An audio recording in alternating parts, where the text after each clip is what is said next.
didn't just break my heart, he hijacked the very blueprint of my existence. From the wedding photographer we chose to our most intimate bedroom secrets, it's all a cheap carbon copy. The man I believed was my soulmate sold his soul for status and money, proving I was nothing more than a placeholder. He turned my life into a living hell, and now he's spending the wedding night I designed in the arms of some wealthy heiress. But why? What kind of cruel agenda was hiding behind such a flawless performance of love? How could a grown man in his 30s trade his integrity and commitment for a paycheck in the blink of an eye? And after being used as a pawn in a gold digger's twisted game, is there any escape from Emmy's emotional nightmare? Hey everyone, I'm Sneha. Join me as we uncover the full story of how Emmy's curated dreams became someone else's reality and her brutal battle to find herself again. Let's dive in. The phone sat on the nightstand, face down like a dormant bomb, waiting for the slightest touch to detonate. It had been 14 days, 336 hours since I'd shoved it into the bottom drawer of my dresser,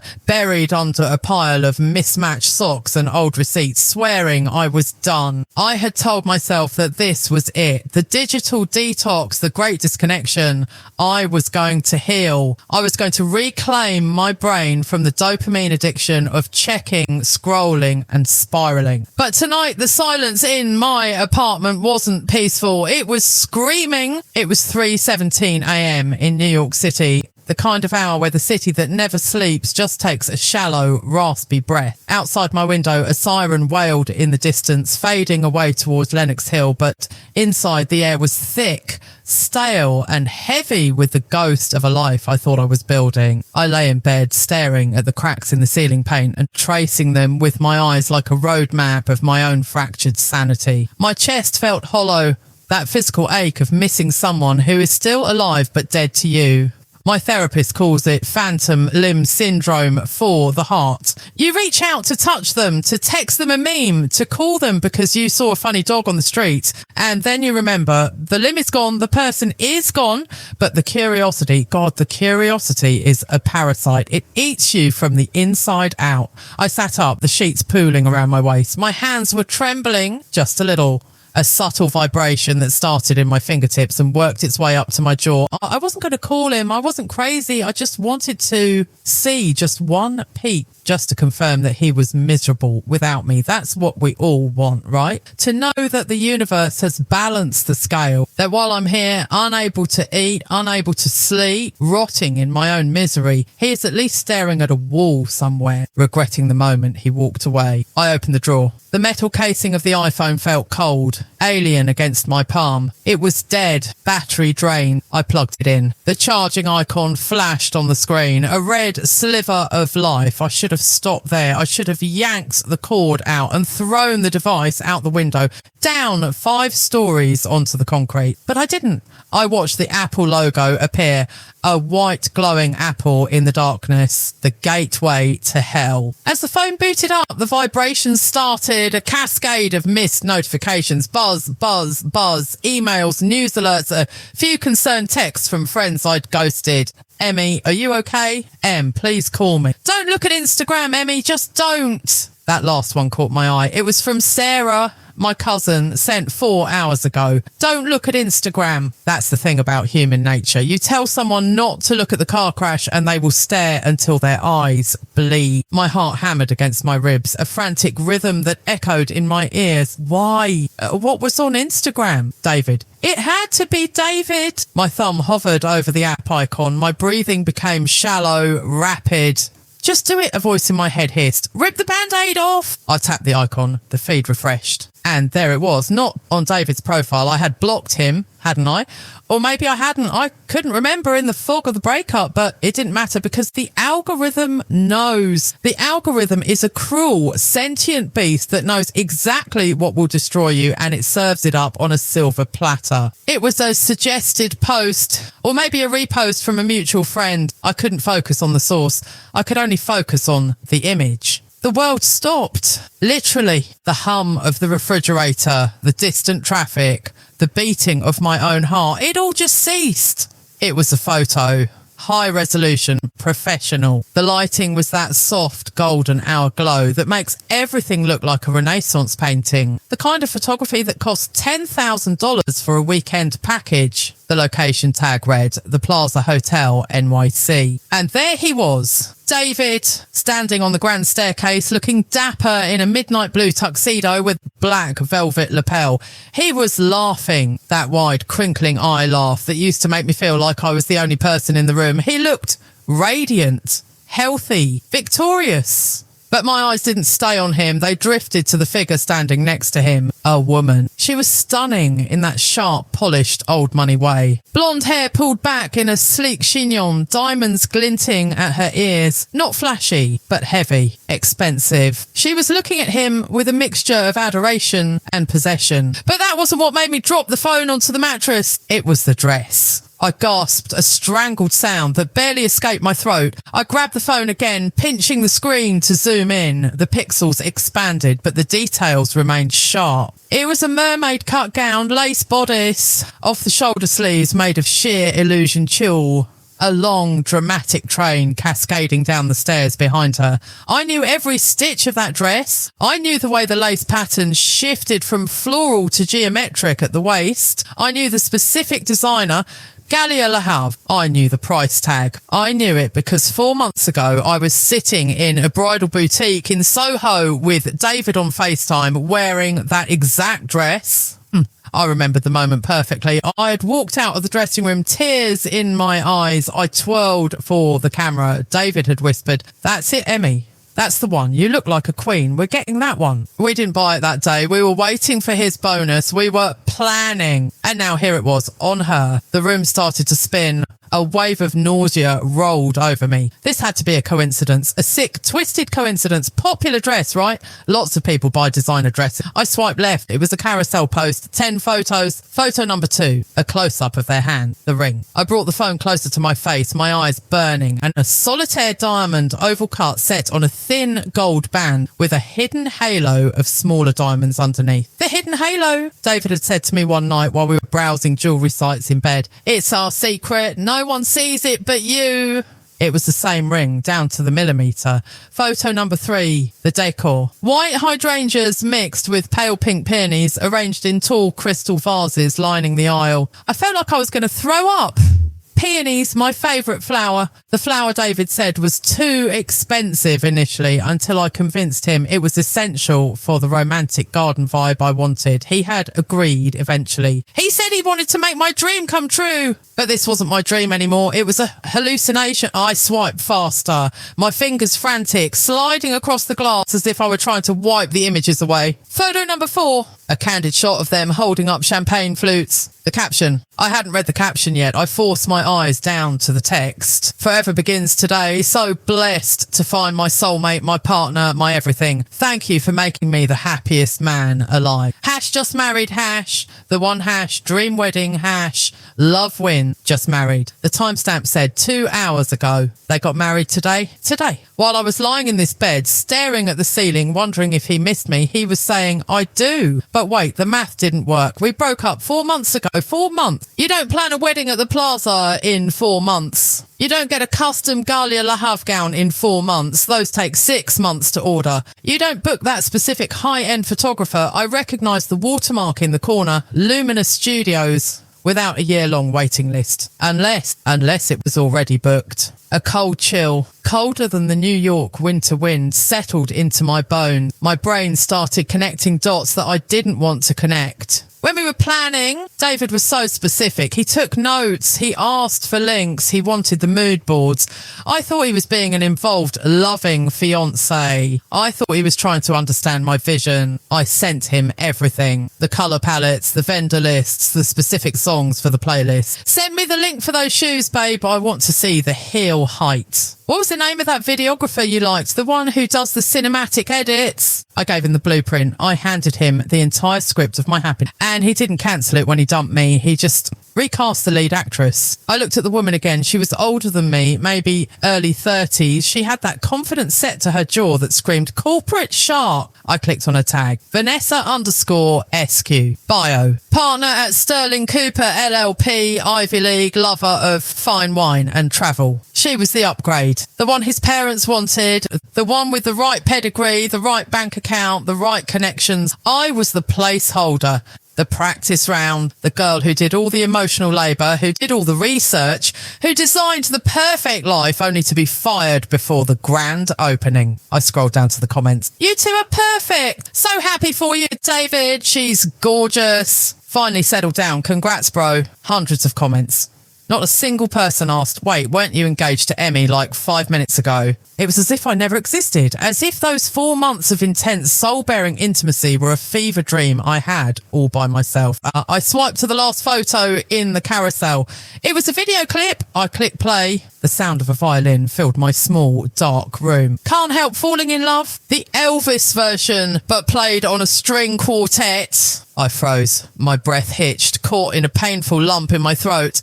That was my walking down the aisle song. I had told David that specifically. I told him how my grandmother used to hum it, how it meant everything to me. He had teared up when I told him. He had held my face in his hands and said, "It's perfect, baby. We'll play it." In the video, David is spinning her around on the dance floor. He pulls her close. He whispers something in her ear. She throws her head back and laughs, a carefree, wealthy, victorious laugh. Then he looks at the camera. For a split second, his eyes lock with the lens. He smiles. It wasn't the smile of a man in love. I knew that smile. I had seen it when he closed a big deal, when he manipulated a waiter into giving us a free bottle of wine, when he convinced me that my insecurities were my own faults. It was a smirk, a satisfied smirk. He looked like a man who had pulled off the heist of the century. My phone slipped from my sweaty palm and hit the floor with a dull thud. I couldn't breathe. The walls of the apartment were closing in. I scrambled off the bed, my legs tangling in the sheets, gasping for air.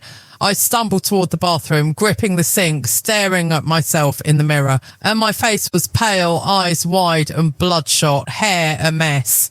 I looked like a ghost, and that's exactly what I was. I was the ghost haunting my own wedding. I sank to the bathroom floor, the cold tile biting into my skin. I wanted to scream, but the sound wouldn't come. How? How could someone do this? How could a human being be this precise, this calculated, this evil? This wasn't just a breakup. This was identity theft. He hadn't just left me. He had stripped me for parts and built a Frankenstein's monster of a marriage with someone else using my pieces. Suddenly, the phone on the bedroom floor dinged. Then again and again. I crawled back to the bedroom, dragging my heavy limbs across the floor. I didn't want to look, but I had to. I picked it up. It was a DM from Vanessa, the new wife. My blood turned to ice. Why would she be messaging me? Did she know? Was she going to gloat? I opened the message request. There was no text, just an image attachment. My hands shook so hard I almost dropped the phone again. I tapped the image to unblur it. It was a screenshot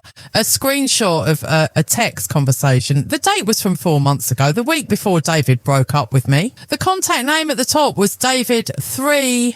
The text read, "Don't worry about her, Ness. She's just the planner. She has good taste, but she's not wife material. Let her finish the itinerary for Italy. Then I'll cut her loose. We need the details for the honeymoon." I stared at the screen. The white letters on the grey background burned into my retinas. She's just the planner. The scream finally came. It tore through my throat, a raw, primal sound of agony that shattered the silence of the night.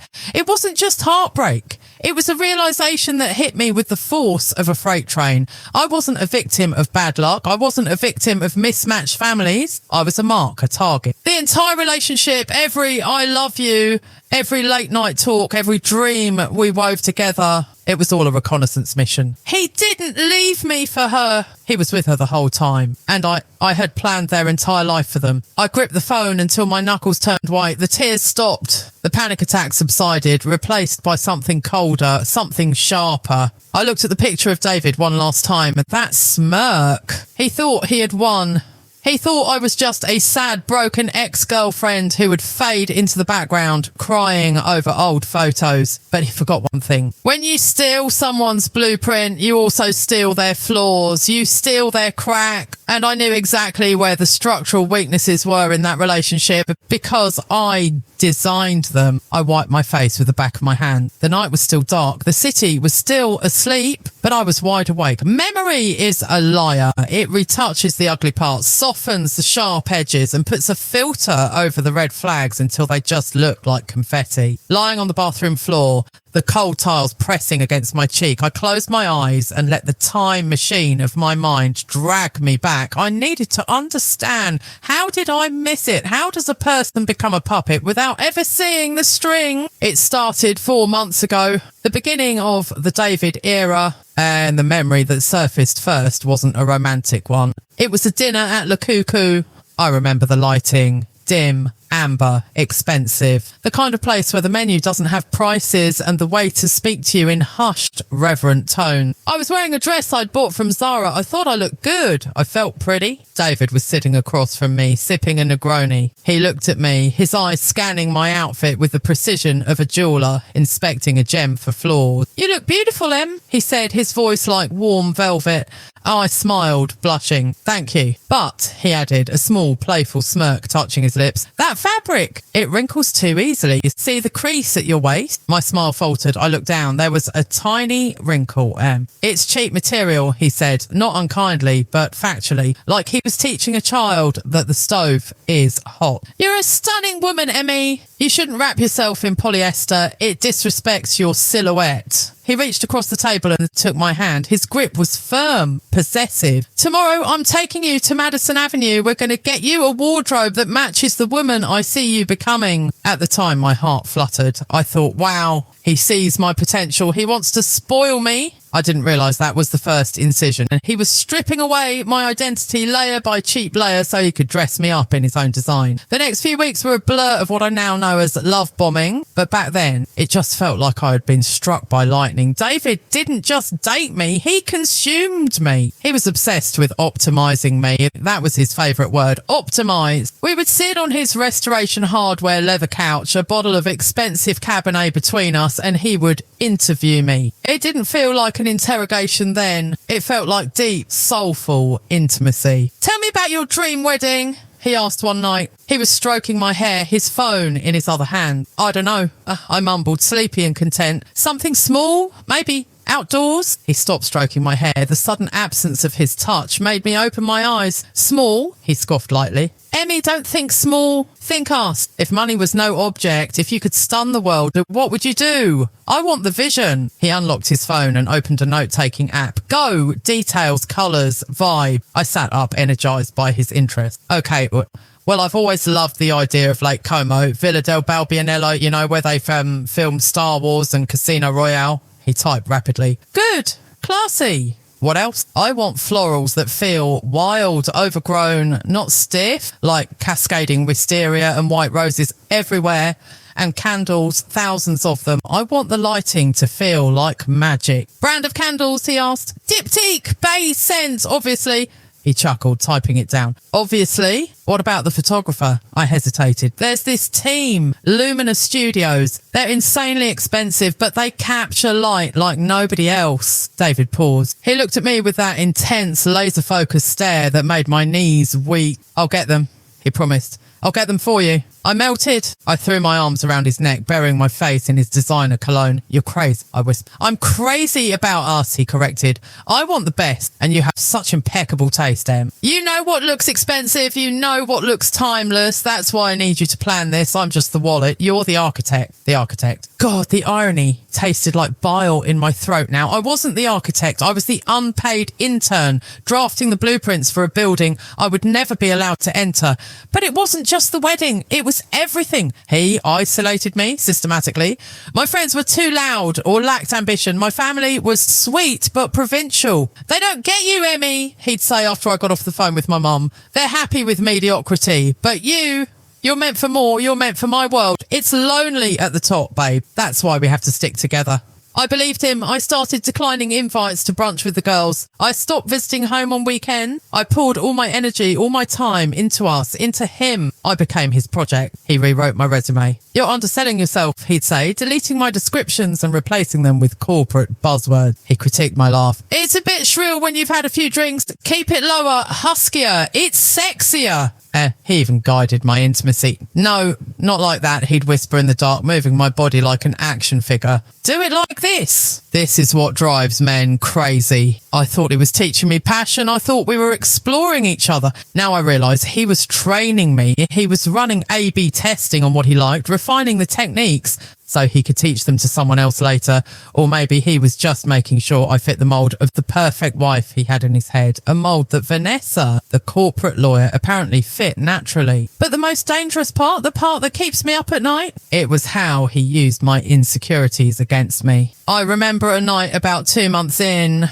We were at his apartment overlooking the skyline. I was feeling down about a promotion I didn't get at work. I felt small, inadequate. David poured me a glass of whiskey. He didn't offer comfort. He offered a solution. You didn't get the promotion because you don't project power, he said, leaning against the kitchen island. You project eagerness. You're too available. You need to be a prize, Emmy. Unobtainable. He walked over to me, tilting my chin up. That's what I'm doing for you. I'm teaching you how to be the prize. When we get married, you won't need that stupid job. You'll be managing our estate. You'll be planning our galas. You'll be the woman every other man wishes he had and every woman envies. But you have to trust me. You have to let me guide you. Can you do that? I looked into his eyes that seemed so full of promise, so full of a future I desperately wanted. A future where I wasn't just average Emmy, but exceptional Emmy. Yes, I whispered. I trust you. He smiled. That same satisfied, predatory smirk I saw in the wedding video. Good girl, he said. Now show me that mood board for the honeymoon again. I want to make sure the hotels in Amalfi are up to our standards. I pulled up my iPad. I showed him the boutique hotels, the private boat tours, the specific restaurant built into a cliffside cave. This one, I said, pointing to a suite at Il San Pietro di Positano.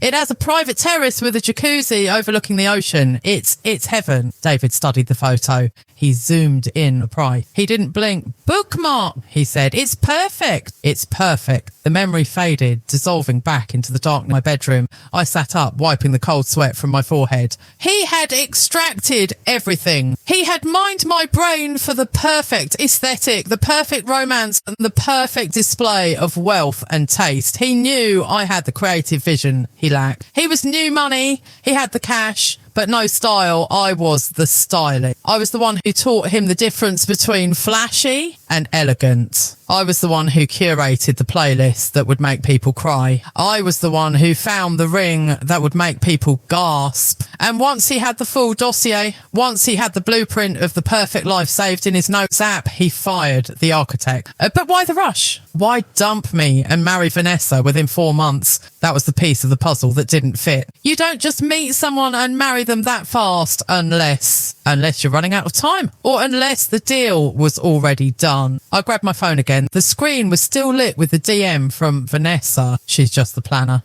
I looked at the date of the text again, 4 months ago. Wait, I narrowed my eyes. The date of the text, it was before the date of our anniversary trip to the Hamptons. The trip where we finalised the guest list. The trip where he told me he wanted 3 kids. My stomach dropped. He was texting her while we were in the Hamptons. He was sending her updates. Maybe he was sending her my ideas in real time. I opened my photo gallery, scrolling frantically back to that weekend. There was a photo of me at a vineyard holding a glass of rosé, laughing. David had taken it. I zoomed in on the reflection in my sunglasses. It was blurry, but I could see David. He wasn't smiling at me. He was looking down at his phone, texting. It wasn't just cheating. He was shopping. He was comparing us.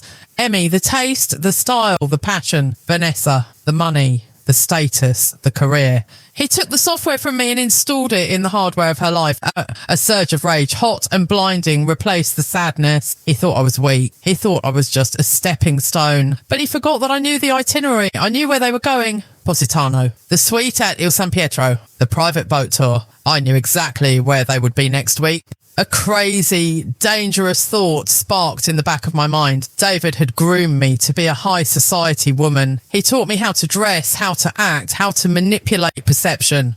Well, maybe it was time to put those skills to use. He wanted a drama. He wanted a cinematic life. I looked at the timestamp on the wedding post again. They were leaving for Italy in 2 days. I stood up. My legs were shaky, but my resolve was hardening like concrete. I wasn't going to let him live my dream with her without a ghost showing up to the feast. I walked over to my closet. I pushed aside the hoodies and the sweatpants. In the back, covered in plastic, was a dress. Not the wedding dress, but a dress David had bought me for a gala we never went to. It was red, blood red, silk, backless. A dress meant for a woman who projects power. A woman who is a prize. I ran my fingers over the cold silk. You want a show, David? I whispered to the empty room. I'll give you a show. But first I needed to know more about the new bride, Vanessa. Why did she send me that DM? Was it cruelty or was it a warning? The message had no words, just the screenshot. If she was happy, if she won, why reach out to the ex? Why poke the bear? Unless there was trouble in paradise already. Unless she found something she wasn't supposed to see. I sat down at my laptop. The blue light illuminated my face. It was time to do some research of my own. David thought he was the only one who could play games, but he forgot. I was the one who planned the game. I knew the rules better than anyone. I opened a new tab. Search bar, Vanessa Sterling, attorney, NYC scandal. I hit enter. And as the results loaded, a slow, terrifying smile spread across my face. The perfect couple wasn't so perfect after all. The laptop screen glowed with a harsh, artificial white light, illuminating the darkened studio apartment like an interrogation room. My fingers hovered over the trackpad, trembling slightly. Not from fear anymore, but from a potent cocktail of adrenaline and caffeine. I had typed, Vanessa Sterling, attorney, NYC scandal. The results didn't show a woman who was a criminal. They showed a woman who was a survivor and a shark. Sterling Cooper partner Vanessa Sterling secures $15 million settlement in high-profile tech divorce. Top 30 under 40. The Iron Lady of corporate litigation. Vanessa Sterling, how she rebuilt her life after the tragic loss of her fiancé. I froze. My cursor hovered over the third link. A tragic loss. I clicked it. The article was dated 2 years ago. Vanessa had been engaged to a hedge fund manager. He died in a skiing accident in Aspen 3 months before their wedding. She had inherited a significant portion of his estate and threw herself into her work, becoming known as the Ice Queen in legal circles. I leaned back in my chair, the leather creaking in the silence. So she wasn't just rich. She was damaged. She was a woman who had lost her happily ever after and had likely spent the last 2 years building a fortress around her heart. And then came David. Charming, attentive, detail-oriented David. David, who didn't just sweep her off her feet. He likely presented her with a turnkey solution to happiness. He didn't just date her. He probably filled the exact void her dead fiancé had left. He targeted her. It wasn't a chance meeting at a bar. It was a calculated strike. He saw a wealthy, vulnerable woman who desperately wanted a second chance at a fairy tale, and he used my script to sell it to her. I looked at the screenshot on my phone again. The DM Vanessa had sent me. She's just the planner. Why did she send it? I zoomed in on the top of the screenshot. The time, the battery life, the carrier signal. It was a screenshot taken from David's phone, but sent from her account, which meant one of two things. One, David sent it to her to prove he didn't care about me, and she forwarded it to me to mark her territory. A classic stay away from my man power move. Or two, she went through his phone, found the text, sent it to me. If it was the latter, it meant she was insecure. It meant that despite the Plaza Hotel wedding and the Galia Lahav dress, she didn't fully trust him. She was digging through his digital trash. Good, I whispered, the sound of my own voice startling me. You should be worried, Vanessa. I turned my attention back to the wedding photos on Instagram. Now that I knew the game, I needed to see how deep the plagiarism went. I needed to see the extent of the theft. I opened a folder on my laptop labelled Our Future. It was a folder I had created 3 months into dating David. It contained subfolders. Venue, flowers, vows, music, honeymoon. I opened the vows document. I had written a draft for David once, jokingly, when we were drinking wine and talking about how bad he was at expressing feelings. I promise to be the anchor that holds you steady when the tide gets high and the wind that fills your sails when you're ready to fly. It was cheesy. It was poetic. It was me. I switched tabs to Instagram. I found the video of the ceremony again. I put on my noise-cancelling headphones, shutting out the sirens of New York City and turned the volume up to max. David was holding Vanessa's hands. He looked deep into her eyes. He looked like he was about to cry. "Vanessa," he began, his voice cracking with emotion. "I've spent my whole life looking for a harbour. I promise to be the anchor that holds you steady when the tide gets high." My stomach lurched, a physical blow to the gut. He was reading my lines. Literally! He hadn't even changed the metaphor. "And the wind that fills your sails when you're ready to fly." The crowd in the video wiped tears from their eyes. Vanessa looked like she was witnessing a miracle. She probably thought he was a poet. She probably thought he stayed up late at night writing that, thinking of her. She didn't know she was marrying a plagiarism machine. I slammed the laptop shut. I couldn't watch anymore. It felt like a violation. It felt like he had reached into my chest, pulled out my soul, spray painted it gold and sold it to the highest bidder.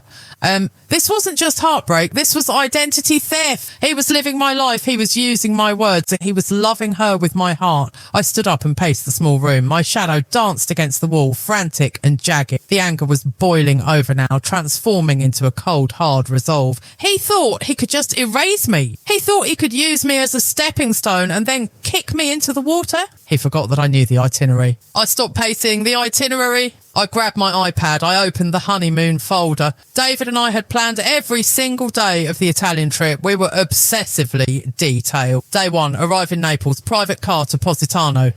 Day 2, boat tour to Capri, lunch at La Fontellina, 1 p.m. reservation. Day 3, wine tasting at Marissa Cuomo Winery, 4 p.m. private tour.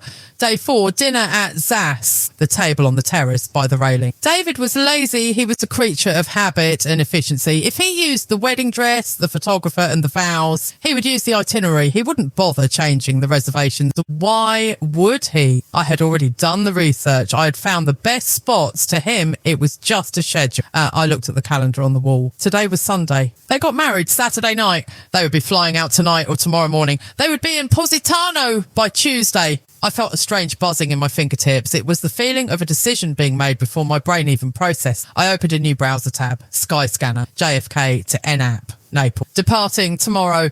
The prices were astronomical. Last minute flights in peak season. It would drain my savings. It was irresponsible. It was crazy. I looked at the price. $2,400. I looked at my bank account balance on my phone. I had enough. Barely. It was my rainy day fun. Well, it was raining. It was pouring. I wasn't going there to beg for him back. God, no, the thought made me nauseous. I wasn't going there to make a scene in a restaurant and get thrown in an Italian jail. I was going there to witness, to haunt, to be the glitch in their matrix. I wanted David to see me. I wanted to be sitting at the table across from them at La Fontellina while he fed her calamari. I wanted to catch his eye over the rim of my sunglasses. I wanted to see the colour drain from his face. I wanted him to know that he couldn't just delete me. I wanted to ruin the fantasy. The moment he sees me, the script breaks. He won't be able to play the role of the perfect romantic husband if the ghost of his past is sipping an Aperol Spritz 10 feet away.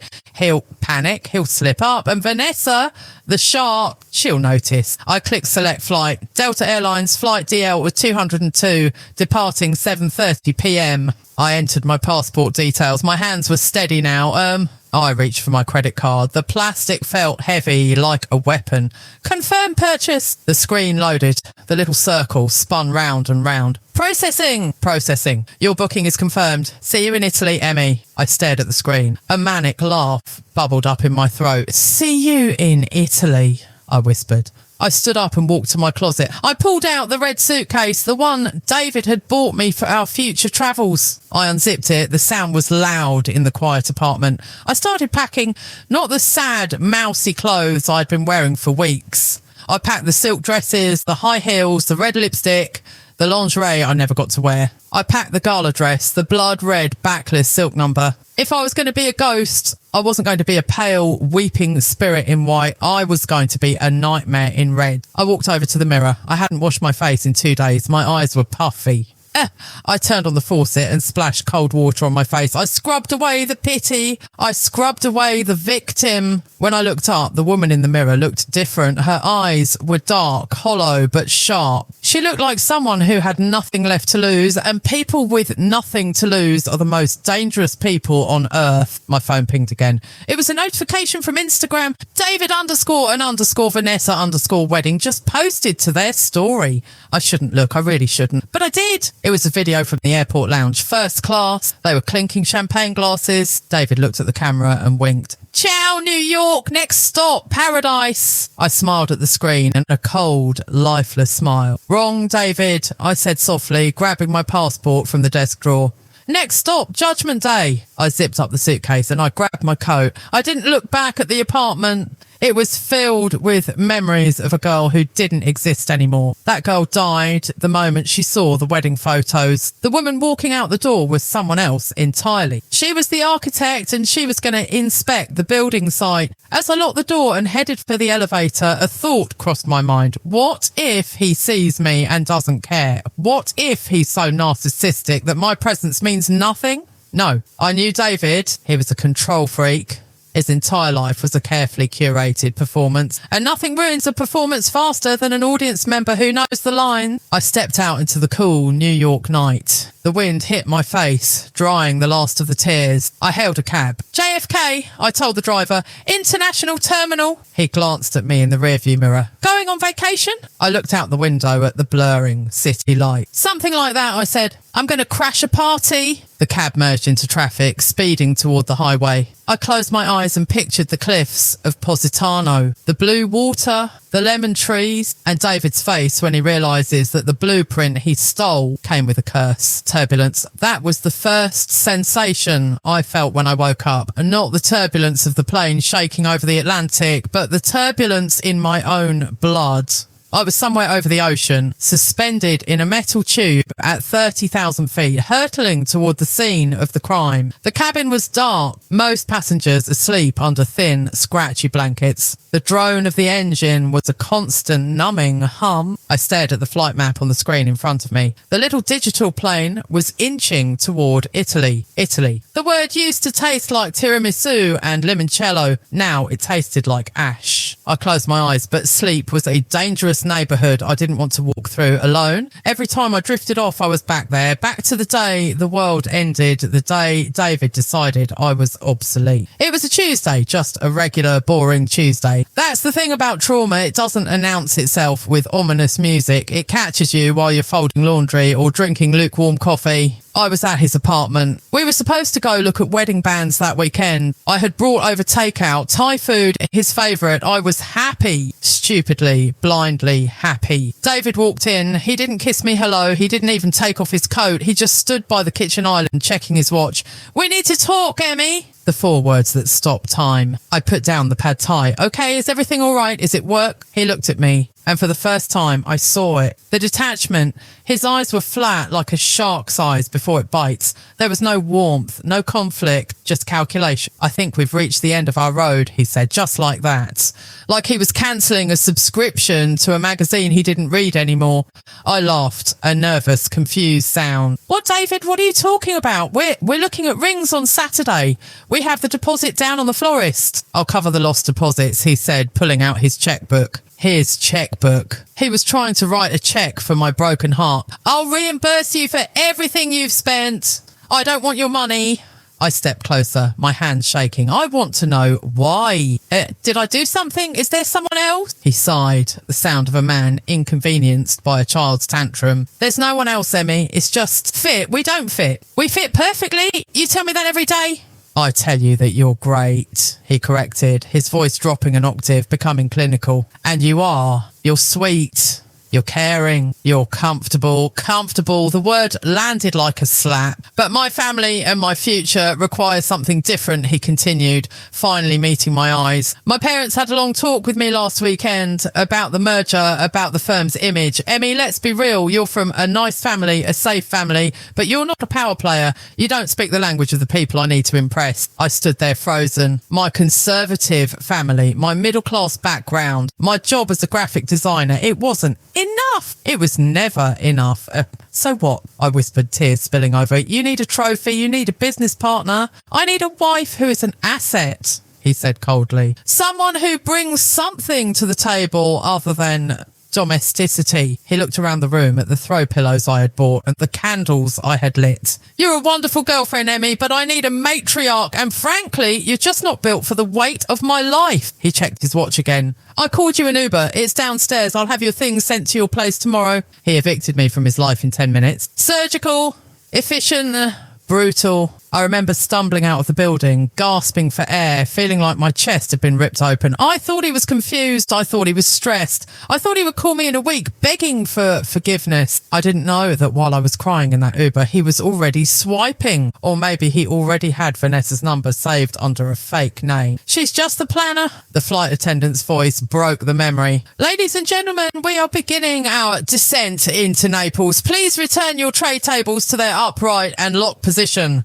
I snapped my eyes open. The plane banked left. Through the window, I saw the coastline of Italy rising from the deep blue Tyrrhenian Sea. It was breathtakingly beautiful. The sun was setting, casting a blood orange glow over the water. It looked exactly like the photos David had sent me when we were planning. Look at this view, babe. Imagine us there. Well, David, here I am. The airport in Naples was chaos. Shouting taxi drivers, confused tourists, the smell of espresso and exhaust fume. I moved through it like a woman on a mission, my red suitcase rolling behind me like a loyal dog. I didn't look for a bus. I walked straight to the line of black town cars. Positano, I told the driver, a burly man with sunglasses. It is expensive, signorina, he warned. I handed him a wad of euros I had exchanged at JFK. Drive fast. The drive to the Amalfi Coast is famous for two things, its beauty and its danger. The roads are narrow, winding along the edge of sheer cliffs that drop hundreds of feet into the sea. As the car whipped around the curves, I stared out the window. The ocean was a dark, churning abyss below. David was somewhere on this coastline. My heart was hammering against my ribs, not from fear of the road, but from the adrenaline of the hunt.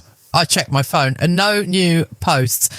That meant they were either busy or they had arrived and were settling in. I knew the itinerary. Day one, arrival, private dinner at Le Cyrenus, 8 p.m. I looked at the dashboard clock, 7:15 p.m. We were 20 minutes away. My hotel wasn't Le Cyrenus. I couldn't afford $1,000 a night. I had booked a small family-run pensione higher up the cliff. It had a balcony that overlooked the town, and more importantly, it overlooked Le Cyrenus. When the driver dropped me off, the air hit me. It smelled of lemons, salt and jasmine. It was intoxicatingly romantic. The irony was suffocating. I dragged my bag up the stone steps to my room. The owner, a sweet old Italian woman named Rosa, tried to chat. "Bella, welcome, honeymoon," she asked, beaming. I stopped. I looked at her with dead eyes. "No," I said, "funeral." Her smile faltered. "Oh, I am sorry." "Don't be," I said, unlocking my door. "It's not mine." I threw my bag on the bed and immediately went to the balcony. Positano was a vertical town, a cascade of pastel-coloured houses tumbling down to the sea. Below me, the lights of the luxury hotels were starting to twinkle. I pulled out a pair of binoculars I had bought at the duty-free shop. Yes, I was that crazy. I was full-blown rear window. I focused the lenses on the terrace of Le Cyrenus. It was the most famous view in Positano. Red facade, white arches, tables set with candlelights flickering in the breeze. I scanned the tables. Couple, family, couple. And then my breath hitched. Table 4, by the railing. The best seat in the house. I knew that table. I had emailed the concierge 3 months ago to reserve specifically that table. I had told them it was for a very special occasion. There he was, David. He was wearing a white linen shirt, sleeves rolled up. He looked tan, relaxed. He was holding a wine lip, pointing at something. And across from him, Vanessa. She was wearing a silver slip dress that shimmered in the candlelight. She looked elegant, expensive. She was laughing at something the waiter said. Seeing them in 3D in real time was a physical shock, and it was like seeing a ghost, but worse because the ghost was living my life. I gripped the railing of my balcony till my turned white. They were drinking my wine. They were sitting at my table. They were living inside my imagination. I watched them. I wanted to see the love. I wanted to see the soulmate connection he claimed he found. But through the lenses, I saw something else. The waiter poured the wine. They clinked glasses. They took a sip. And then the moment passed. Vanessa picked up her phone. She started typing. David put down his glass. He looked around the restaurant. He didn't look at her. He looked at the view. He looked at the other diners. He adjusted his watch. He looked bored. He pulled his phone out too. There they were, the honeymooners, the perfect match. Sitting at the most romantic table in Italy, ignoring each other to scroll through their feeds. A dark, bitter laugh escaped my lips. "You're not happy, David," I whispered in the wind. "You're just performing." He wasn't looking at her with adoration. He was looking at her like an asset he had already acquired. The deal was closed. The merger was complete. Now back to business. I lowered the binoculars. I felt a surge of power. He wasn't invincible. He was just a man, a shallow, image-obsessed man who had traded passion for a portfolio. And Vanessa, she was just a woman on her phone. I wasn't scared anymore. The intense crippling pain in my chest was beginning to cool something sharp. I looked at the red dress hanging in my closet, at the one I brought. I looked back at the restaurant down below. It was 8:30 p.m. Dinner would last another hour at least. I stripped off my travel clothes. I smelled like recycled airplane air and misery. I stepped into the shower. The water was hot. I scrubbed my skin raw. I wanted to wash off the Emmy, the victim. I wanted to wash off the girl who cried in the Uber. I stepped out and dried off. I applied the red lipstick, sharp, precise, war paint. I pulled on the red silk dress. It fit like a second skin. The back plunged low, exposing my spine. It was daring. It was a dress that demanded attention. I stepped into my heels. I wasn't going to dinner at Le Cyrenus. I couldn't get a table there anyway, but I knew their itinerary. I knew that after dinner, David liked to go for a walk down to the beach to the Spiaggia Grande. He liked to smoke a cigar by the water.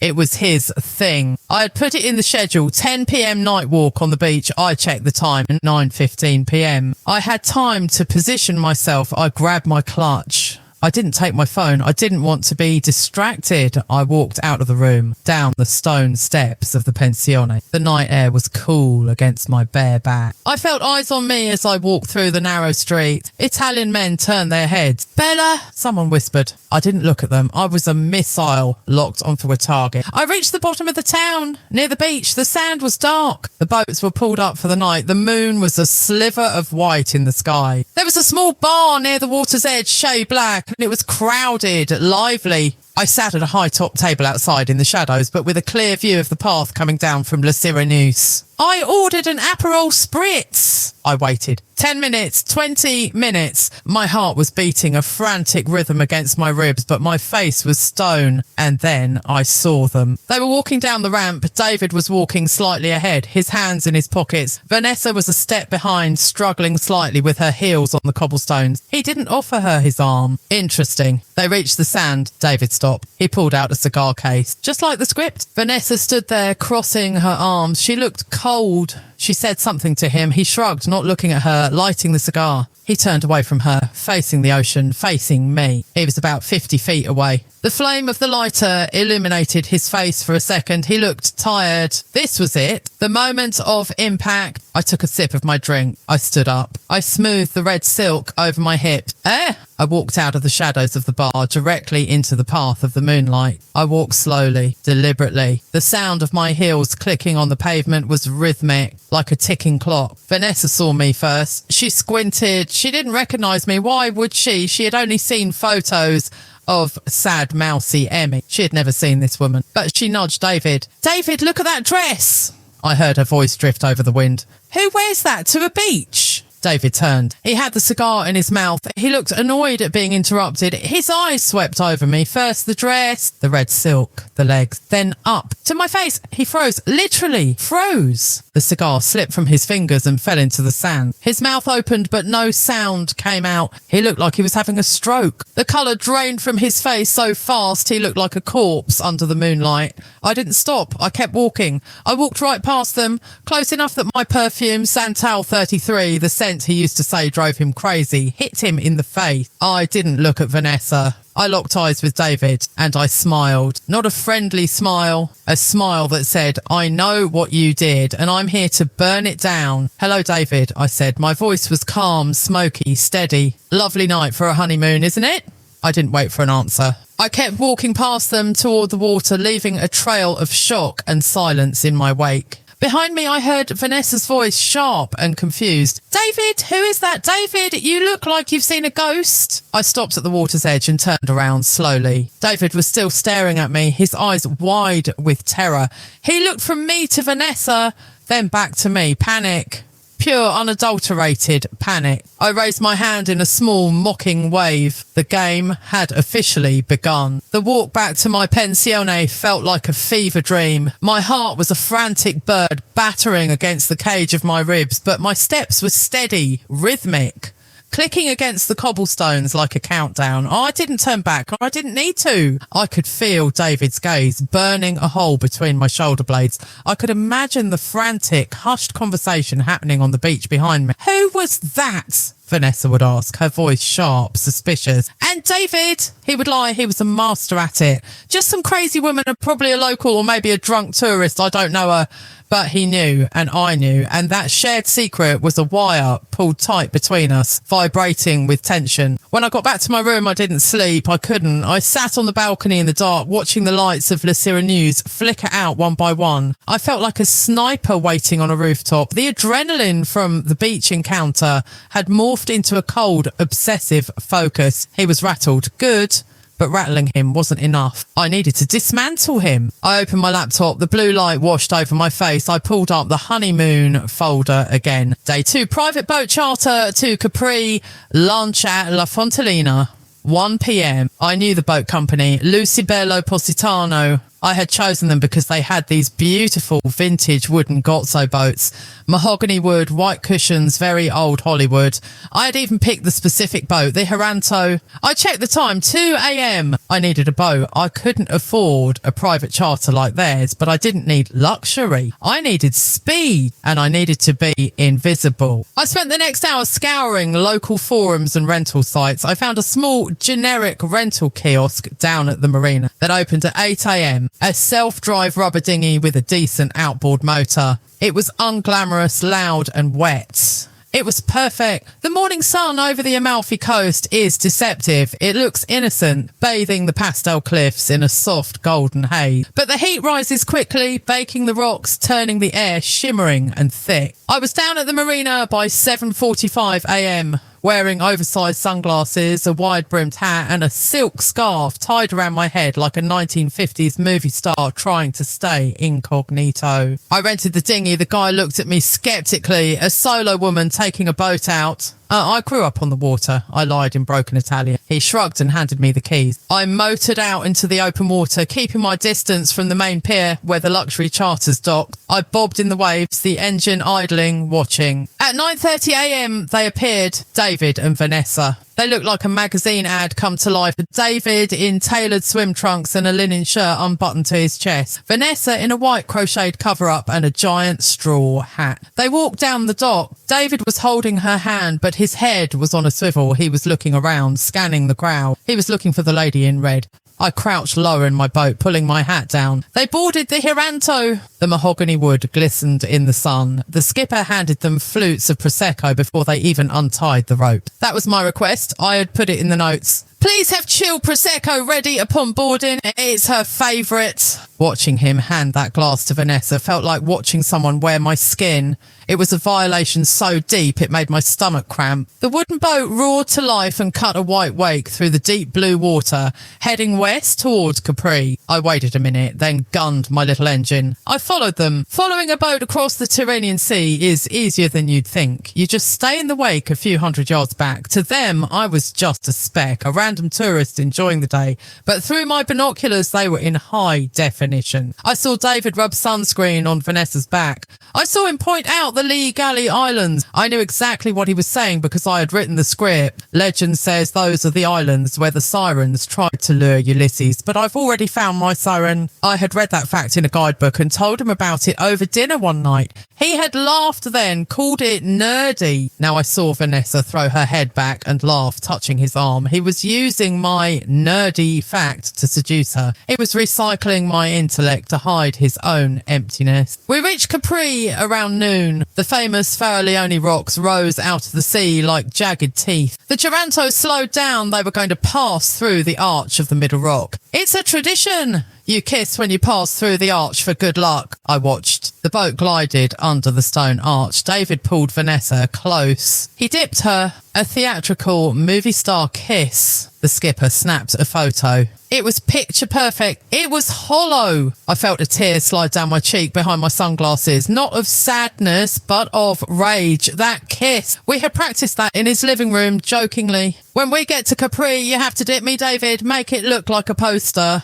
He was performing a choreography of it. They docked at La Fontalina. For those who don't know, La Fontalina is the place to be in Capri. Blue and white umbrellas, sunbeds on the rocks, overpriced pasta, and enough celebrities to fill a Vanity Fair party. It's exclusive. You need a reservation months in advance. A reservation I made under the name David Miller. I docked my dinghy at the public pier nearby and walked the rocky path to the beach club. I wasn't going to storm their table. That was too messy. I needed to be closer. I needed to hear them. I paid the exorbitant fee for a sunbed. I bribed the beach boy with €50 to get me a spot in the back row, near to the path to the restaurant, tucked behind a large rock formation. It offered shade and, more importantly, a direct line of sight to the prime tables on the deck. They were seated at table 12, the corner table, the best view. I ordered a bottle of water and laid back, covering my face with my hat, peeking out from under the brim. They looked tense. From a distance on Instagram, they looked perfect, but up close, Vanessa wasn't smiling anymore. She was scrolling on her phone, frowning. David was talking, fast. He was using his hands, the salesman David mode. I needed to hear them. I waited until Vanessa stood up to go to the restroom.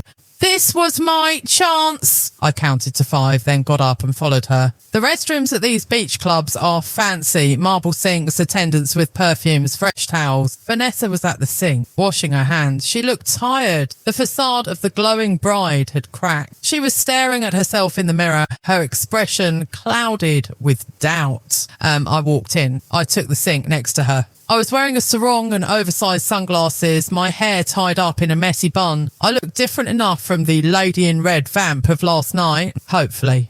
I washed my hands slowly. Vanessa sighed, a heavy, frustrated sound. I caught her eye in the mirror. Rough day in paradise, I asked. My voice was casual, American, friendly. She jumped slightly, then forced a polite, tight smile. Oh, is it that obvious? You just have that look, I said, drying my hands. That my husband is talking my ear off look. She let out a short, dry laugh. Husband. I'm still getting used to that word. She looked down at the massive diamond on her finger. We just got married on Saturday. Congratulations, I said. The word tasted like poison. He seems intense. Vanessa turned to me. She was vulnerable. She needed to vent to a stranger. That's the thing about isolation. You trust people you'll never see again. He is, she admitted, leaning against the counter. He's been acting weird since we got here, jumpy, checking his phone constantly. And last night, she hesitated. Last night? I prompted gently. We ran into this woman, Vanessa said, her brow furrowing. On the beach in Positano. She knew him, I could tell. She said hello to him by name, but David swears he's never seen her before. He said she was a stalker or something. My heart hammered. Stalker. Nice touch, David. Men are weird, I said, leaning conspiratorially. My ex was like that, always hiding things, gaslighting me about people he knew. Turned out he had a whole history he was trying to erase because he wanted to look perfect for me. Vanessa went still, her eyes widened slightly. The seed was planted. A history, she whispered. Yeah, I shrugged, applying some lip balm. He treated his life like a resume, edited out the bad jobs. But the thing about the past is it usually shows up on the honeymoon. I saw the gear turning in her head. The logic of a lawyer kicking in. Evidence, testimony, doubt? Anyway, I said, tossing the paper towel in the bin. Enjoy your lunch. The spaghetti vongole here is to die for. Just make sure he doesn't order for you. I walked out, leaving her staring at her own reflection, the doubt now blooming like a dark flower in her mind. I went back to my sunbed, but I didn't stay long. I couldn't. The sight of David returning to the table, smiling that fake smile, pouring her wine. It was making my skin crawl. But before I left, I witnessed the moment that broke me and then rebuilt me. David pulled out a small box from his bag. I froze. It was a blue velvet box. He opened it and slid a bracelet onto Vanessa's wrist. She looked surprised. She smiled, but it was hesitant. She held up her wrist to admire it. I pulled out my binoculars. It was a gold charm bracelet. The charms were an Eiffel Tower, a little pizza slice, a palette and paintbrush. I gasped, dropping the binoculars into the sand. The Eiffel Tower?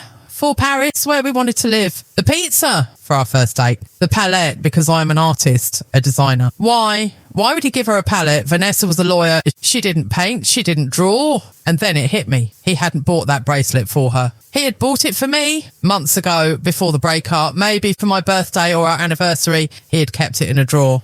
And instead of buying her a new gift, he just repurposed the old inventory. He was giving his wife her predecessor's leftovers. It was so cheap, so lazy, so incredibly disrespectful to both of us. He didn't see Vanessa as a person. He didn't see me as a person. We were just interchangeable mannequins for his jewellery. I felt a cold settle in my chest that was deeper than the ocean floor. The sadness was gone, completely gone. All that was left was scar and a need for justice. I packed up my things. I walked back to my dinghy. As I motored away from La Fontalina, I pulled out my phone. I had one more card to play today. I opened Instagram. I went to the DM request from Vanessa, the one she had sent me days ago with the just the planner screenshot. I hadn't replied. I typed a message now.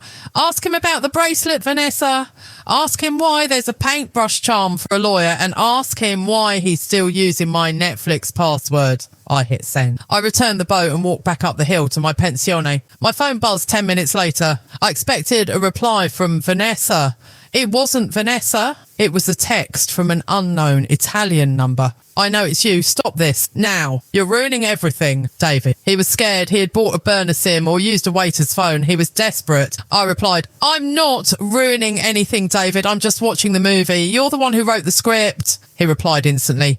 How much? How much do you want to go away? I'll wire it right now. Name your price. I laughed. A loud, sharp sound in the empty room. He thought this was about money. Of course he did. He thought everything was about money. He thought he could write a cheque for his conscience. I typed back slowly. I don't want your money, David. I have enough money. What I want is for you to tell her the truth tonight before dinner, or I will. 3 dots appeared, disappeared, appeared again. Meet me, please. Just let me explain. The pier, 11 p.m. Alone, please, Emmy, for old time's sake. I stared at the screen. The pier, 11 p.m. It sounded like a trap. It probably was a trap, but it was also the confrontation I needed. I needed to look him in the eye one last time. I needed to see the fear up close, and I needed to record it. If he was going to try to buy me off or threaten me, I would have it on tape, and then Vanessa, the ruthless lawyer, would have her evidence. Okay, David. I whispered, I'll meet you. I texted back 11 p.m. Don't be late. I put the phone down. Outside, the sun was setting, turning the sky a bruised purple. I wasn't the girl he left in New York anymore. I wasn't the girl he manipulated. I was the anchor that was about to drag him down. I went to the mirror and fixed my hair. Tonight wasn't about a red dress. Tonight was about black, tactical, silent. I was going to the pier. But I wasn't going alone. I slipped a small canister of pepper spray into my pocket and I turned on the voice recorder app on my phone, setting it to run in the background. The architect was going to inspect the ruins. The walk to the main pier felt like a descent into the underworld. The charm of Positano, the lemon-scented air, the romantic hum of distant violin had evaporated. Now there was only the cold, damp slap of the Tyrrhenian Sea against the stone pylon and the suffocating darkness of a moonless night. 10:55 p.m. I was dressed in black leggings, black sneakers, and a dark hoodie pulled up over my head. I wasn't the lady in red anymore. I was a shadow, a ghost in the machine. My hand was jammed deep into my pocket, gripping the canister of pepper spray so hard my fingers ached. In my other pocket, my phone was recording. The pier was deserted. The ferries had stopped running hours ago. The ticket booths were shuttered. The only light came from a single flickering street lamp that cast long dancing shadows on the wet concrete. And there he was, David. He was pacing back and forth near the edge of the water. From a distance in the wedding photos, he looked like a prince. Up close, under the harsh yellow light of the street lamp, he looked like a junkie going through withdrawal. His linen shirt was wrinkled, half tucked in. His hair, usually gelled to perfection, was a mess, windswept and cardiac. He was smoking a cigarette, something I had never seen him do. He hated smoking. He used to lecture me about secondhand smoke. Another lie, another prop discarded when the audience wasn't watching. I stopped about 10 feet away from him. I didn't want to get within reaching distance. Hello, David, I said. My voice was steady, cutting through the sound of the wave. He spun around. The look in his eyes wasn't anger. It was terror, pure, unadulterated desperation. Emmy! He breathed out, tossing the cigarette into the water. He took a step. Stay there, I commanded, raising my hand. I scream and the carabinieri are here in 2 minutes. He stopped, holding his hands up in a gesture of surrender. Okay, just keep your voice down, please. He looked around nervously, checking the shadows. Did you tell anyone you were coming here? Everyone, I lied. If I'm not back in my room in 20 minutes, my sister uploads the entire Google Drive folder to Vanessa's law firm email. David flinched. He ran a hand over his face, dragging the skin down. Jesus, Emmy, you've gone crazy. You're stalking me. I'm inspecting the merchandise, I shot back. You stole my intellectual property, David. I'm just here for the royalties. It's not like that, he snapped, his voice cracking. You don't understand the pressure I was under. My parents, the firm, they were breathing down my neck. I needed this merger. I needed the stability. Merger, I laughed, a cold, dry sound. Is that what you call a marriage now? A merger? With Vanessa, yes. He hissed, his voice dropping to a frantic whisper. It's a merger, Emmy. Look, she's fine, she's nice, but she's not you. She doesn't get me like you do. She's cold. She's obsessed with her work. I'm lonely, Emmy. Even here, even in this paradise you plan. He took another step, his eyes softening, trying to summon that old magnetic charm, the charm that used to make me melt. I miss you, he said. I miss us. I miss the way you laugh. I miss how simple things were with you. Simple. There was that word again. The insult he wrapped in a compliment. I'm not simple, David, I said, disgust rising in my throat like bile. I was just blind, but I see now. You didn't leave me because I wasn't enough. You left me because I was too much work.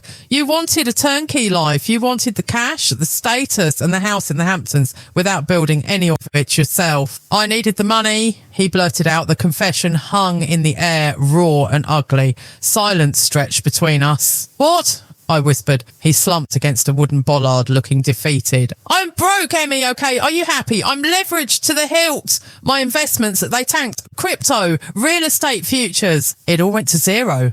I was drowning. I had creditors calling my mother. I was facing lawsuits. He looked up at me, his eyes pleading for pity. Vanessa, she was the lifeboat. Her family has money you can't even imagine. Old money. If I married her, the creditors back off. They know the sterling name. I didn't marry her for status. I married her to stay out of prison. I stared at him. The rich, successful finance bro.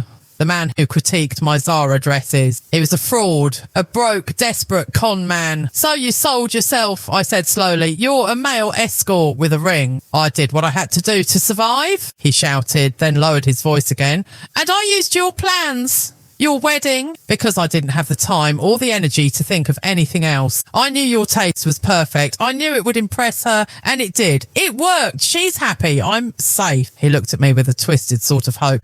But now you're here and you're going to blow it all up. Why? To what end? If you tell her she divorces me, I go to jail for fraud. My life is over. Is that what you want? To destroy me? You destroyed me first, I said cold-heartedly. You erased me. I can pay you, he said suddenly, patting his pockets. Not now, but soon. Once I get access to the joint accounts, I can give you 10,000, 20. Just go home, go back to New York. Let me live. I don't want your imaginary money, David. Then what do you want? He screamed, lunging at me. The sudden movement caught me off guard. He grabbed my arm, his fingers digging into my bicep. Give me the phone, he snarled, his face inches from mine. I could smell the stale tobacco and the expensive scotch on his breath. You're recording this, aren't you? Give it to me. Let go, I shouted, struggling. He was stronger than me. He twisted my arm, trying to force me to drop the phone. You little bitch, you're not ruining this for me. My free hand found the canister in my pocket. I didn't think. I reacted. I whipped the pepper spray out and aimed it at his eyes. Psht! A stream of orange liquid hit him square in the face. David screamed. It was a guttural, high-pitched sound of agony. He let go of me instantly, clawing at his eyes, stumbling backward. My eyes! Oh God, my eyes! I scrambled back, gasping for air, my heart pounding like a sledgehammer. He fell to his knees on the pier, retching and coughing. You crazy! Oh, it burns! I stood over him for a second, trembling. The man I thought was my soulmate, the man I wanted to have children with. He was just a pathetic, broke grifter crying on a dock. That, I said, my voice shaking, was for the Zara dress. I turned and ran. I ran up the stone steps, through the winding alleys, past the sleeping stray cats. I didn't stop until I burst into my pensione room and locked the door, sliding the deadbolt home. I collapsed against the door, sliding down to the floor. My chest was heaving. I checked my phone. It was still recording. Stop. Save. I had the confession where he admitted to the fraud. He admitted he didn't love her. He admitted he was using her for money. I could send this to Vanessa right now. Game over. But as my breathing slowed, a nagging thought scratched at the back of my brain. I married her to stay out of prison. It sounded practiced. David was a liar. He lied about the small things. He lied about the big things. Was he lying about being broke? Was that just a sympathy play, or was it the tip of a much larger iceberg? I pulled myself up and sat on the edge of the bed. I needed to see his face again. I opened my laptop. I pulled up the wedding photos again. I zoomed in on David's face in the high-res shots. That smirk, that confidence. A man on the verge of bankruptcy doesn't look that confident. A man afraid of prison doesn't stand that tall. Unless this wasn't his first rodeo. The glitch. I whispered to myself. There was something I was missing. A pattern. I opened a new tab. Pim Eyes. It's a facial recognition search engine. You upload a photo and it scours the entire internet for every instance of that face, even in the background of other people's photos. I took a screenshot of David's face from the wedding album, a clear front-facing shot. I uploaded it. Processing. Searching database. The progress bar crawled across the screen. 20%, 50%, 80%. My hands were sweating. I wiped them on my leggings. Search complete. 14 matches found. The results populated the screen. The first few were expected. David's LinkedIn profile. The wedding photos from the plaza. A photo from his company website. But then the glitch appeared. Result number 6. A photo from a local news blog in Sedona, Arizona. The date was 4 years ago. It was a photo of a charity gala. In the background, holding a wine glass, was a man. It was David. But the caption read, local entrepreneur Michael Vance and his wife, Sarah. I froze. Michael Vance? I clicked the link. It was broken. I went back to the results. Result number 9, a wedding photography portfolio. Location, Bali, Indonesia. Date, 6 years ago. The groom standing under a floral arch. It was David. He was younger. He had a beard, but it was him. The same eyes, the same jawline. And the bride was a petite Asian woman. The caption, Ethan and May's dream destination wedding. Ethan? The room started to spin. The walls felt like they were dissolving. David Miller wasn't just a broke finance bro. He wasn't just a cheater. He was Ethan. He was Michael. I scrolled frantically. Result number 12, a mugshot. No, a be on the lookout poster from a community watch group in Florida. Have you seen this man? Goes by the name Daniel Marks, wanted for romance scams and investment fraud. Last seen driving a stolen Mercedes. The photo was grainy, but the smirk was undeniable. I clapped a hand over my mouth to stifle a scream. He wasn't a bigamist. He was a predator, a chameleon. He moved from city to city, woman to woman. He would find a target, someone with money or credit or status. He would love bomb them. He would mirror their dreams. He would extract everything he could.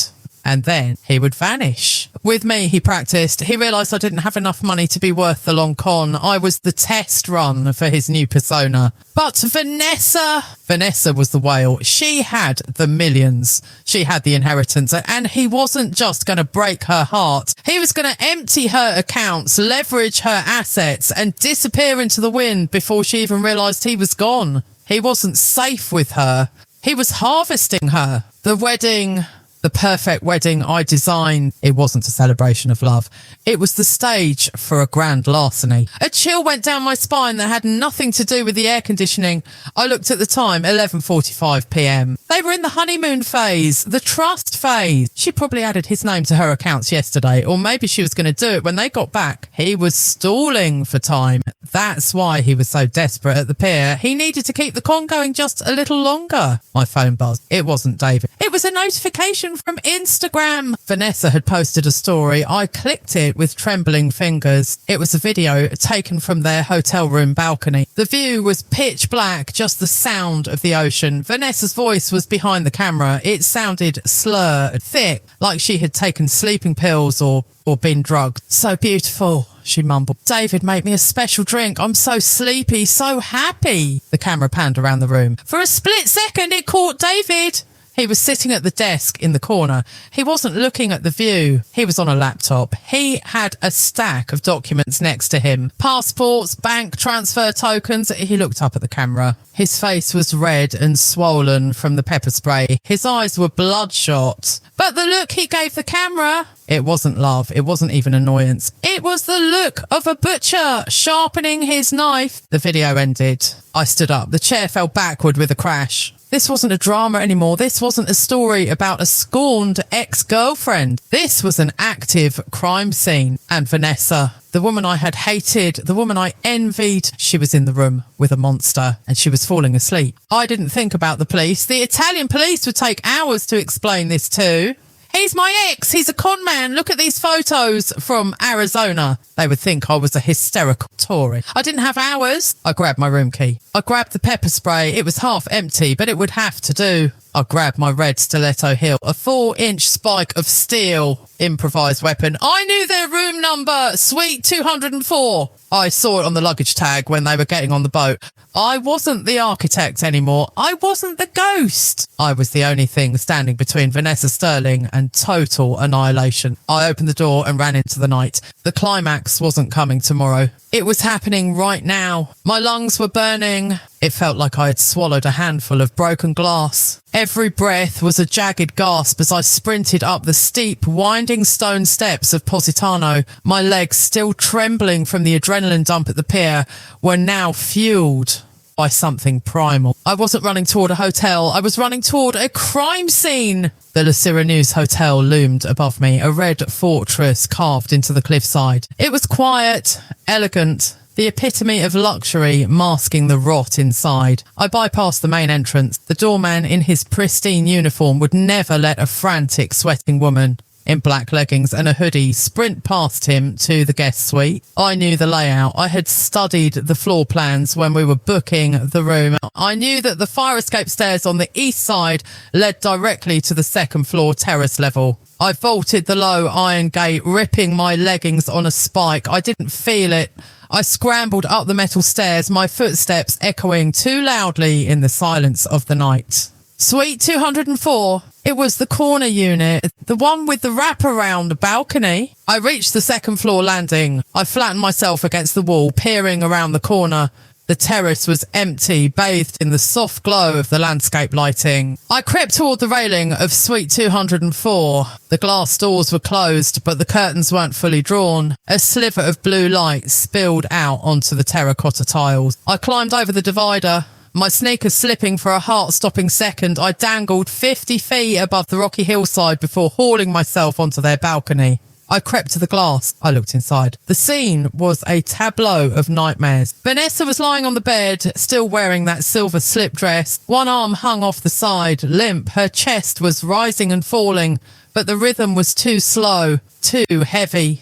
And David, or Ethan, or Daniel, or whatever his mother named him, was sitting at the desk. The chaos from the pier was gone. He was terrifyingly calm now. He had ice packed in a towel held against his face, with one hand nursing the pepper spray burns. His other hand was flying across the laptop keyboard. I pressed my face closer to the glass. On the screen, I saw it. Cayman National Bank wire transfer initiated. Amount $4,500,000. He wasn't just draining the joint account. He was liquidating her. He was taking the house, the trust fund, the investments, everything she had given him access to in the blindness of love. I tried the door handle, locked. Of course. I looked around the balcony. A heavy ceramic planter held a lemon tree in the corner. I didn't hesitate. I didn't think about the noise. I grabbed the planter with both hands. It weighed 50 pounds. I gritted my teeth and heaved it.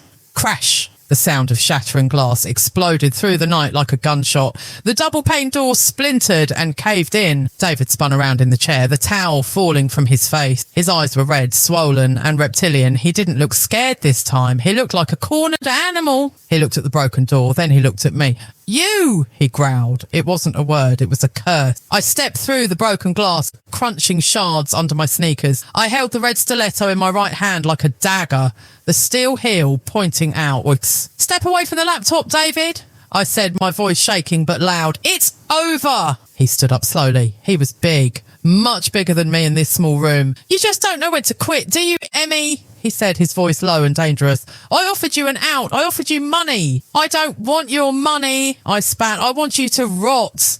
He glanced at the bed. Vanessa groaned, stirring at the noise. David, she mumbled, her voice thick and slurred. What's happening? Go back to sleep, Ness, David said, never taking his eyes off me. He took a step toward me. I said, step back, I screamed, brandishing the heel. He laughed, a humourless, dead sound. Or what? You're going to stab me with a shoe? You're pathetic, Emmy. You were pathetic when we dated, and you're pathetic now. You think you're the hero. You're just the crazy ex-girlfriend breaking into a honeymoon suite. He lunged. He was fast, too fast. I swung the heel, aiming for his face, but he caught my wrist mid-air. His grip was like a vice. He twisted my arm and I cried out, dropping the shoe. He shoved me backward. I slammed into the wall, the breath knocked out of me. My head cracked against a framed print of the Amalfi Coast. Stars burst in my vision. You ruined everything, he snarled, pinning me against the wall with his forearm against my throat. I was 5 minutes away, 5 minutes. I would have been on a boat to Tunisia by morning, but no, you had to play detective. My vision blurred. I clawed at his arm, but he was crushing my windpipe. Oh, please, I choked out. No more please, he whispered, his face inches from mine. You're going to have an accident, Emmy. A tragic fall from the balcony. Drunk tourist, very sad. He started dragging me toward the shattered glass doors. I dug my heels into the carpet. I flailed. I kicked. I looked at the bed. Vanessa! I screamed, my voice a strangled rasp. He's stealing it. He's stealing everything. David backhanded me. The force sent me sprawling onto the floor amidst the broken glass. Shards sliced into my palms. He grabbed my hair, yanking my head back. She can't hear you, he sneered. She's in the clouds. He dragged me closer to the edge. The cool night air rushed in. I could see the drop, the jagged rocks below. This was it. This was how I died. Not as the architect of my life, but as a footnote in his crimes. No. My hand scrabbled on the floor. My fingers brushed against something cold and heavy. The laptop charger brick. I grabbed the cord. As he pulled me up to throw me over, I swung the heavy brick with every ounce of strength I had left. Thwack! It connected with his temple. He staggered back, releasing my hair. He looked dazed. Blood trickled down the side of his face. I scrambled to my feet, gasping for air. He shook his head, roaring in rage, and charged at me again. But before he reached me, a shadow moved from the bed. Smash! A heavy champagne bottle connected with the back of David's head. The bottle didn't break, but the sound was sickening. David's eyes rolled back in his head. He crumpled to the floor like a puppet with its strings cut. He landed face first in the broken glass and didn't move. I stood there, chest heaving, staring at the body. Then I looked up. Vanessa was standing there. She was swaying on her feet, holding the neck of the Dom Perignon bottle. Her eyes were glassy, her hair matted, her makeup smeared. She looked like a wreck, but she was standing and she was holding the weapon. She looked at David, then she looked at me. She dropped the bottle. It rolled across the carpet with a hollow thud. The Eiffel Tower charm, she whispered, her voice slur. I always hated Paris. I let out a breath I didn't know I was holding. My legs gave out and I slid down the wall, sitting amidst the wreckage of the room. Vanessa stumbled over to the desk. She looked at the laptop screen. Transfer pending. She stared at it for a long moment. Then, with a shaking finger, she pressed cancel. Then she closed the laptop. She turned to me and sank onto the floor a few feet away. Two women. One in ripped leggings, one in a silk slip, both bleeding, both broken. You came, she said softly. You actually came. I had a ticket. I managed to croak out, a weak smile forming on my bruised lips. Non-refundable. She started to laugh. It was a hysterical, sobbing laugh. Tears streamed down her face. He put something in my drink. I felt so heavy, but I heard the glass break. I heard you scream. She looked at David's unconscious form. Who is he? She asked. Nobody, I said. He's just a script writer with no talent. Sirens wailed in the distance, getting louder. Someone must have heard the crash. I looked at Vanessa. The police are coming. This is going to be messy. Vanessa wiped her face with the back of her hand. The Iron Lady lawyer was surfacing through the drug. I'm a partner at Sterling Cooper, she said, her voice gaining a hint of steel. I handle messy for a living. You saved my life, Emmy. I'll handle the rest. She reached out her hand. I took it. Her grip was cold, but strong. We need a better story than this, she muttered, looking at the room. I'm good at stories, I said. I planned a whole wedding based on one. 3 months later, the coffee shop in Brooklyn was noisy, smelling of roasted beans and rain. I sat by the window, sketching on my iPad. Not a wedding dress, not a floral arrangement. I was designing a house.